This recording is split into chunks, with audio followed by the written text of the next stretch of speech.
కోట్లాది మంది అభిమానులను సంపాదించుకున్నారు తన ఫోక్ సాంగ్స్ తో. ప్రముఖ గాయని మంగ్లీ ఇప్పుడు వివాదాస్పద కేసులతో వార్తల్లో నిలిచారు. ప్రస్తుతం ఈ ఘటన సోషల్ మీడియాలో హాట్ టాపిక్ గా మారింది. అసలు ఈ కేసు ఏంటి, ఎలా ప్రారంభమైంది అనేది చూసినట్లయితే మంగ్లీపై వచ్చిన ఆరోపణలు ఏంటి అన్న దానిపై కూడా విభిన్నమైన చర్చలు జరుగుతున్నాయి. ఈ కేసు బయటకు రావడంతో అభిమానుల్లో ఆందోళన నెలకొంది. ఆమె ఈ ఆరోపణలను ఖండిస్తూ వివరణ ఇచ్చారు. ఇక సంబంధిత అధికారులు కూడా ఈ అంశంపై దర్యాప్తు ప్రారంభించినట్లు వార్తలు వస్తున్నాయి. ఇక ఈ కేసులో కొత్త ట్విస్టులు వచ్చే అవకాశం ఉంది అని విశ్లేషకులు చెబుతూ ఉన్నారు. నిజం ఏంటి, ఎవరి వాదన బలంగా నిలుస్తుంది అన్నది ఇక రాబోయే రోజుల్లోనే స్పష్టత రానుంది. అభిమానులు మాత్రం తమ ప్రియమైన గాయని త్వరగా ఈ వివాదం నుండి బయటపడాలి అని కోరుకుంటున్నారు. ఇక తనను ఉద్దేశపూర్వకంగానే ఇబ్బంది పెట్టారు అని మంగ్లీ ఫిర్యాదు చేయడంతో పంజాగుట్ట పోలీసులు సుబ్బారావుపై న్యూసెన్స్ కేసు నమోదు చేశారు. పిఎస్కు ఆయన మద్యం తాగి వచ్చారన్న అనుమానంతో పరీక్షలు నిర్వహించగా 27% ఆల్కహాల్ రీడింగ్ నమోదైనట్లు తెలిపారు. ఎఫ్ఐఆర్ నమోదు చేసిన తరువాత ఆధారాలు సమర్పిస్తాను అని చెప్పినప్పటికీ ఇప్పటి వరకు ఇవ్వలేదు అని పోలీసులు పేర్కొన్నారు. మరింత సమాచారం మా ప్రతినిధి కావ్య అందిస్తారు. కావ్య, స్వర్ణ, గత 4 రోజుల నుంచి సెలబ్రిటీకి సంబంధించిన కేసుల సీజన్ నడుస్తుంది. సో ఒక సెలబ్రిటీ కాకపోతే ఇంకొక సెలబ్రిటీ, ఇంకొక సెలబ్రిటీ కాకపోతే ఇంకొక సెలబ్రిటీ.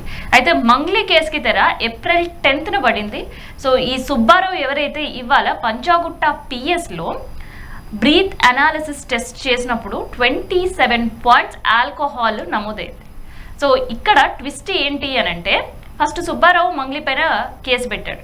సో అందులో ఆయన ఆరోపణలు ఏంటి అంటే, మైక్రో ఫినాన్స్ కంపెనీ పెట్టి సో దాదాపు 100 నుంచి 150 మంది ఉన్నారు. సో వాళ్ళకి అధిక వడ్డీ ఆశ చూపించి వాళ్ళ నుంచి డబ్బులు వసూలు చేశారు. సో ఇన్ఫ్రా కంపెనీ పెట్టారు ఒకటి. సో ఇన్ఫ్రా కంపెనీలో మంగ్లీ హస్తం కూడా ఉంది. సో మంగ్లీ మాటలు విని చాలామంది అందులో చేరడం, డబ్బులు కట్టడం, ఇదంతా ఎపిసోడ్ నడిచింది 10th 11th. ఆ తర్వాత మంగ్లీ స్పందించడం, ఈ సుబ్బారావు పైన ఒక ఫాల్స్ ఎలిగేషన్ నా పైన చేస్తున్నాడని ఒక కేసు, నా ఇమేజ్ డ్యామేజ్ చేస్తున్నాడని మరో కేసు. సో 2 కేసులు మంగ్లీ ఆయన పైన పెట్టింది.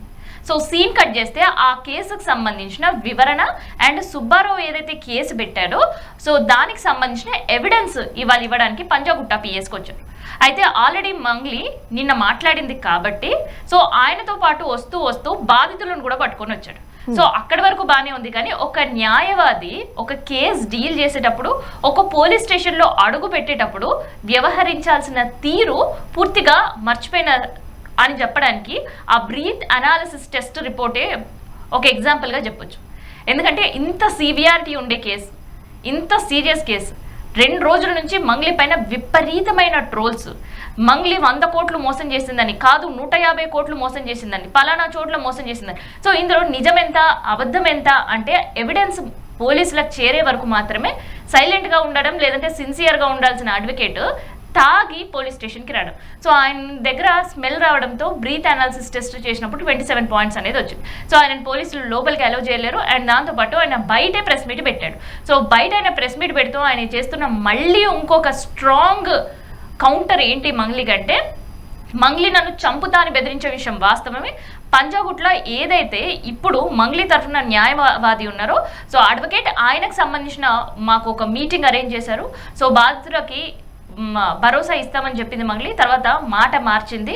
సో దాదాపు ఇది 100 నుంచి 150 కోట్ల డబ్బు, దాదాపు 100కు పైగా బాధితులు మోసపోయినరు.